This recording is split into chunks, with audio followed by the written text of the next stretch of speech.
अस्सलाम वालेकुम फ्रेंड्स, उम्मीद है कि आप सब ठीक ठाक होंगे। फ्रेंड्स, आज हम सॉल्व करने वाले रेबस ऑफ द डे जो एक्स एम्पायर में होता है। ठीक है, अगर आपने अभी तक हमारा चैनल सब्सक्राइब नहीं किया तो प्लीज़ ज़रूर सब्सक्राइब करें और बेल आइकन को भी प्रेस करें ताकि ये जो कम्बोज वगैरह होती है, ये जो कोड है वो आपको सबसे पहले पहुँचे।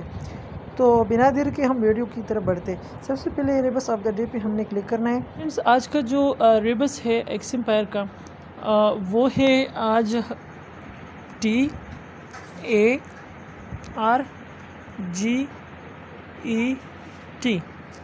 टारगेट। ठीक है, तो टारगेट आज का जो आंसर है रेबस का वो है टारगेट। चेक आंसर पे क्लिक करते हैं और ये रहा 14 मिलियन कॉइन क्लेम।